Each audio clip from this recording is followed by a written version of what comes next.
Market లో invest చేసి మీ డబ్బులు డబుల్ చేసుకోవాలనుకుంటున్నారా? సుందరరామిరెడ్డి గారి లైవ్ సెమినార్ కి అటెండ్ అవ్వండి.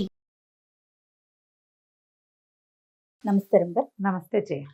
మనము ఇతర దేశాల కథలు చాలా చెప్పుకుంటూ ఉంటామండి. అలాంటిది ఏదైనా ఒకటి చెప్తారా? చైనా కథ చెప్దామా? ఓ పూర్వం 800 ఏళ్ల క్రితం చైనాలో అదేదో పట్టణానికి పేర్లు గుర్తుండట్లేదు నాకు, వాటి పేర్లు విచిత్రంగా ఉంటాయి కదా. చాలా అద్భుతంగా ఒక నగరం ఉండేది, ఒక పెద్ద పట్టణం. ఎంత డబ్బు ఉండేదో ఆ నగరంలో, సిరి సంపదలతో తులతూగుతూ ఉండేదట. కానీ బిచ్చగాళ్ళకి ఏం కొదవలేదు ఆ ఊళ్ళో.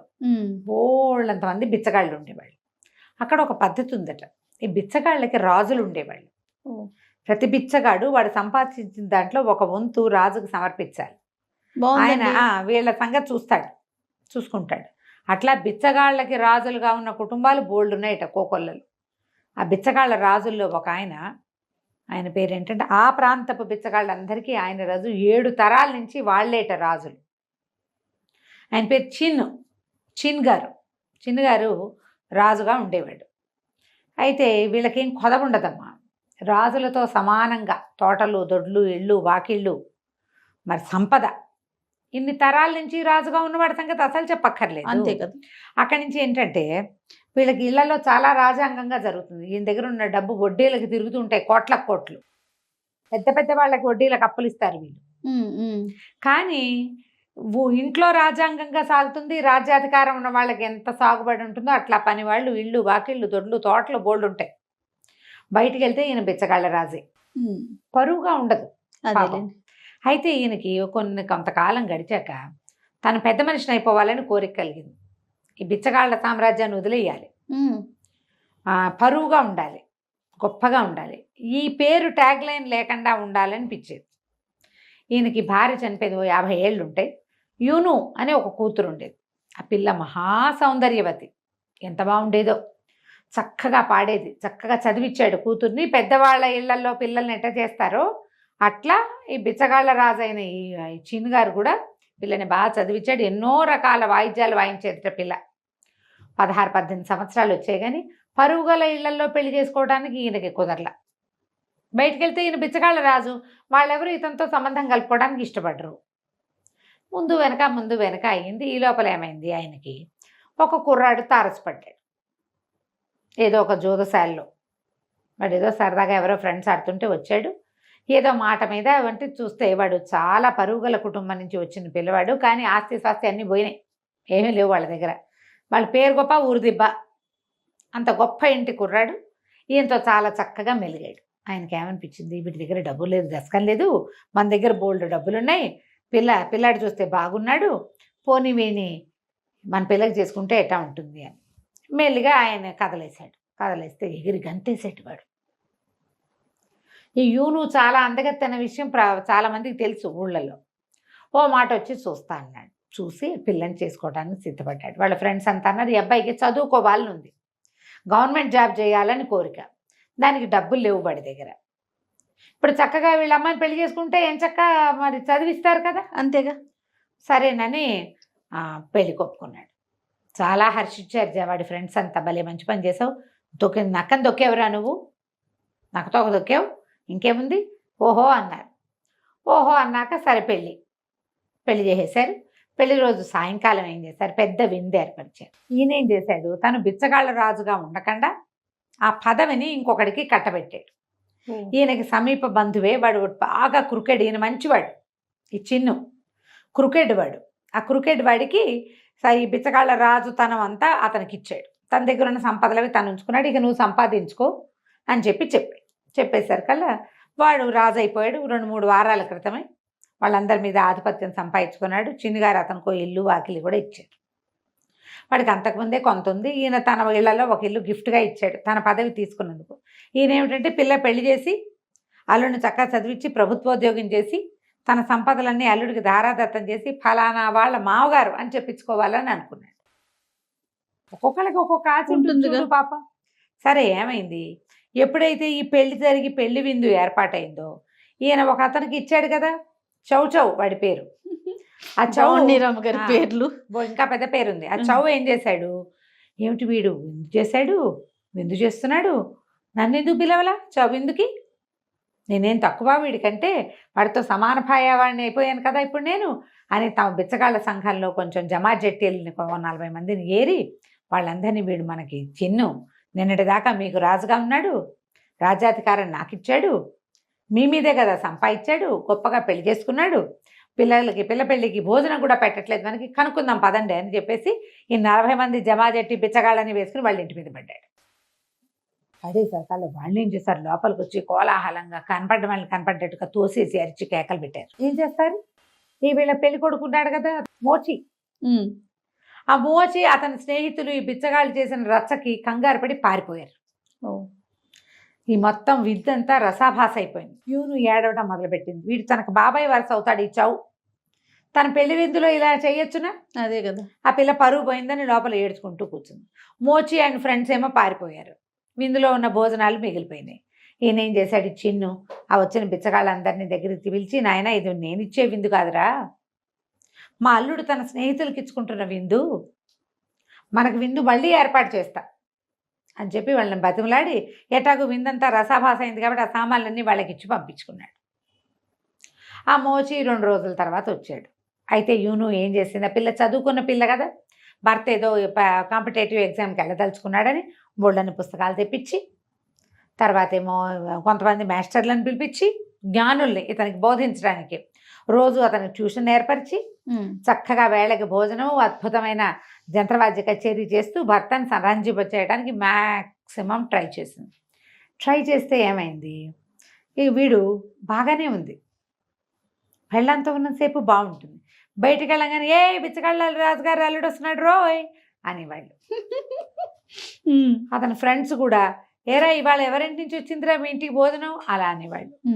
వీళ్ళ దగ్గర డబ్బు ఉందని తెలుసు, ఒక రకమైన వెటకారం అనమాట. కానీ ఇతను మాత్రం శ్రద్ధగా చక్కగా చదువుకున్నాడు. చదువు అయిన తర్వాత ఉద్యోగం వచ్చింది. దాని గవర్నమెంట్ పోస్టులకి రాయాలి పరీక్ష రాస్తే ఇతనికి ఒక ఆఫీసులో 2వ పోస్టు మేనేజర్ లాంటి పోస్ట్ వచ్చింది. వస్తే చక్కగా అతను ఆ మేనేజర్లకి డ్రెస్ కోడ్ ఉంది, సిల్క్ బట్టలు వేసుకుని ఎర్రటి టోపీ పెట్టుకుని ఒక కర్ర ఉంటుంది, ఆ చంకలో పెట్టుకుని వెళ్తాడు. ఆ చంకలో పెట్టుకుని ఇతను వెళ్తుంటే ఓ బిచ్చగాడికి ప్రభుత్వ ఉద్యోగం వచ్చిందని అరిచేవాళ్ళు పిల్లలు. చాలా బాధగా ఉండేది. ఉద్యోగం వచ్చింది పెళ్ళాం వల్లే అన్నది మర్చిపోయాడు. చిరాకు వచ్చేసేది వైఫ్ని చూస్తే, అంత చక్కటి పిల్లని చూసినా కూడా. సరే ఏం చేశాడు, ఇక అట్టాగే గడిపేవాడు. ఇంతలో ఏమైంది, అతనికి వేరే ఊరికి ట్రాన్స్ఫర్ ఇచ్చారు. ఆ ఊరేమో ఇక్కడికి 4 రోజుల ప్రయాణం, పడవ మీద వెళ్ళాలి. సరే మామగారికి చెప్పి భార్యను తీసుకుని బయలుదేరితే సరే పడవ ఎక్కారు మొగుడు పెళ్ళాం. 2 రోజులు కులాసాగా గడిచింది.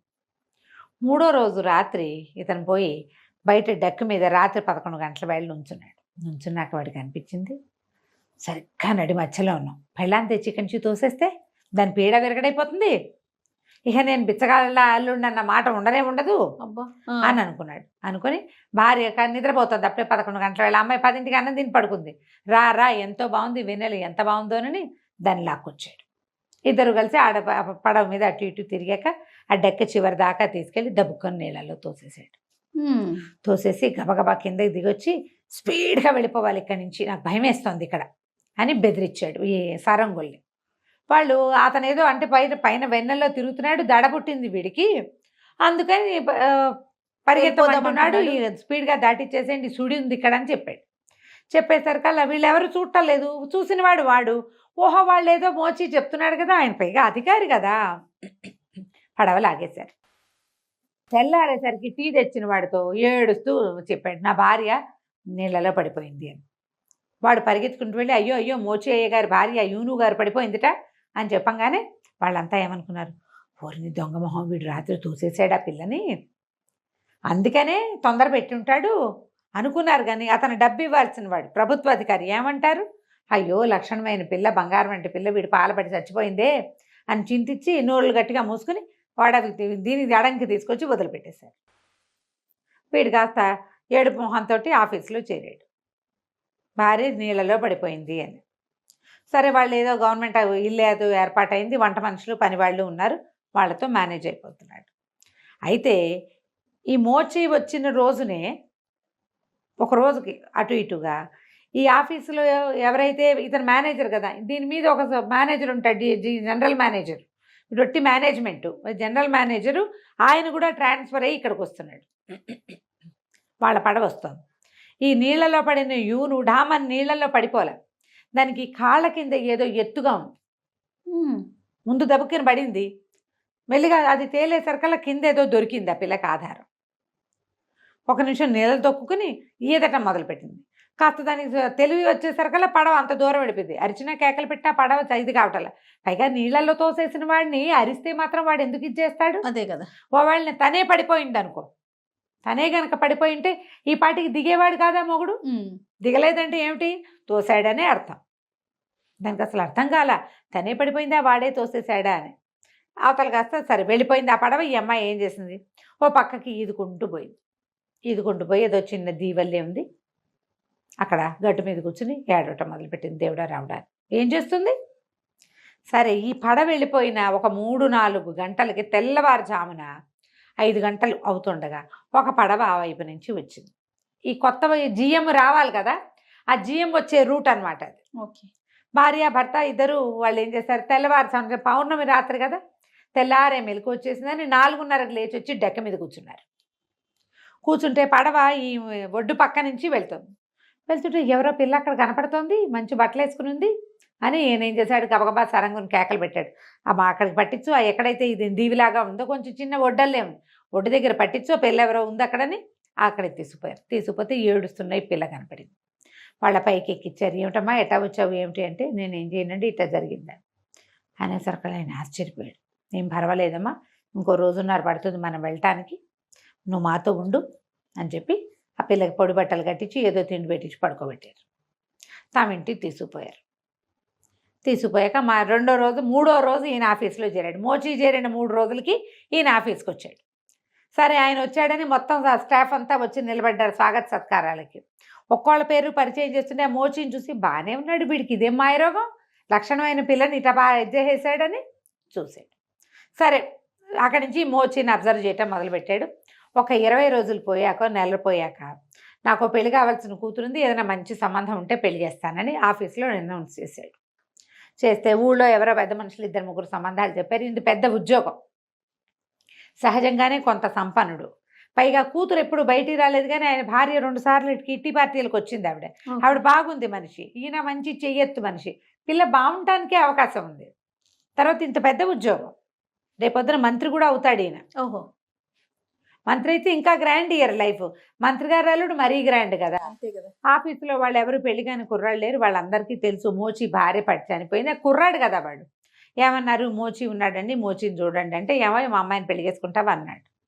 ఆడపిల్లని చూడాలి గిడ్డాలు ఏం లేవు, ఆల్రెడీ ఓసారి యూనూను చూశాడు కదా వీడు, అందుకని ఇంకా చేసుకుంటానండి అన్నాడు. ఎవరో ఒకళ్ళు మంచి, ఇప్పుడు మంత్రి గారు అల్లుడు అంటే ఎంత గ్రేటు, బిచ్చగాళ్ళ రాజుగారు అల్లుడు అంటే చీపు.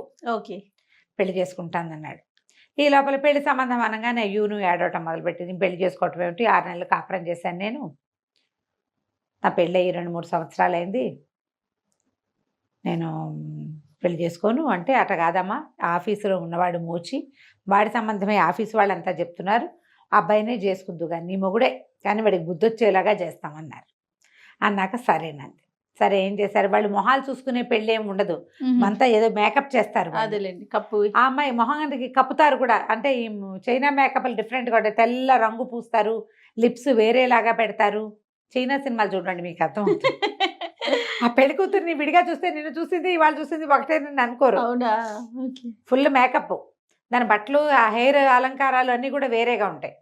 అది చెయ్యాలి, ఆస్పీషియస్ అలంకారం అనమాట. ఆ అలంకారంలో ఉన్న పిల్లని చూసినా వాడు ఏం మేకౌట్ చేయలే. సరే ఉదయం పెళ్ళైపోయింది, మరి సాయంకాలం విందైపోయింది, రాత్రి భార్యాభర్తలు ఏకాంతంలో కలుసుకుంటారని ఆ పిల్లని గదిలో కూర్చోబెట్టి ఈ మోచిని పంపించారు. ఆ మోచి తలుపు తోసుకుని లోపలికి వెళ్ళంగానే ఒక 1/2 మంది అమ్మాయిలు కర్రలు పుచ్చుకుని చిత్త కొట్టేశారు.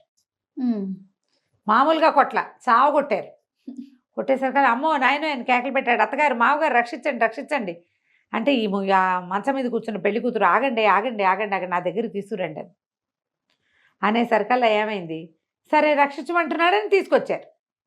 దెబ్బలు కొట్టడం మానేసి కర్రలు పక్క పెట్టి ఆ అబ్బాయిని లేవదీసి ఇతని దగ్గర అమ్మాయి దగ్గరికి తీసుకొస్తే, ఆ అమ్మాయి ఏం చేసింది, ముందు పొద్దునేమో పెళ్లి కూతురు మేకప్లో ఉంది, ఆస్పీషియస్ మేకప్లో, ఇప్పుడు సాధారణంగా కనపడేసరికల్లా ముసుగు తీసి చూస్తాం అతనికి. ముసుగు తీసేసరికల్లా వీడు దయ్యం దయ్యం అని కేకలు పెట్టి పడిపోయాడు.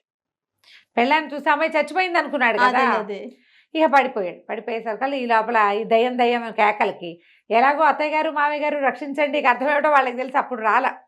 ఈ దయ్యం కేకలకి వాళ్ళిద్దరూ పరిగెత్తుకుంటూ వచ్చారు. అత్తగారు మామగారు మొహం తిరిగి పడిపోయినాడు. వాడి మొహం మీద పన్నీరు చల్లి లేవ తీసుకూర్చోబెట్టారు. ఈ అమ్మాయి దయ్యం అండి అన్నాడు. అనేసరికి దయ్యం కాదు, నీ భార్యను నువ్వు తోసేసిన రోజే మేము రక్షించాము, నీకు బుద్ధి చెప్పడానికి ఆ పిల్లనే ఇచ్చి నీకు పెళ్లి చేసాం, నీ చదువుకి నీ ఉద్యోగానికి కారణమైన పెళ్ళాం నీకు నచ్చలేదు, మామగారు బిచ్చగాళ్ళ రాజు అవటమే నీకు బాధగా ఉంది, కానీ అతని డబ్బుతోటే నువ్వు చదువుకున్నావు, ఇట్లాంటి కృతజ్ఞతగా ప్రవర్తించకూడదు, నీ కృతజ్ఞతకి మందు ఇలా చావు కొట్టిన దెబ్బలు అందుకు కొట్టించాను నేను అని చెప్పాడు. తర్వాత ఇతను సర్దుకుని ఆ పిల్లల్ని కాపురానికి తీసుకెళ్ళిపోయాడు. ఆ తర్వాత కాలంలో మోచియే మంత్రి అయ్యాడు. ఆ గవర్నమెంట్ ఆఫీస్ నుంచి క్రమంగా వజీర్లు అవుతారనమాట. తర్వాత కాలం అతను ఎప్పుడు బిచ్చగాళ్ళ రాజుగారు అల్లుడని అనేవారు కాదు. కథ కంచికి మనం ఇంటికి. బాగుందండి. నమస్తే. నమస్తే.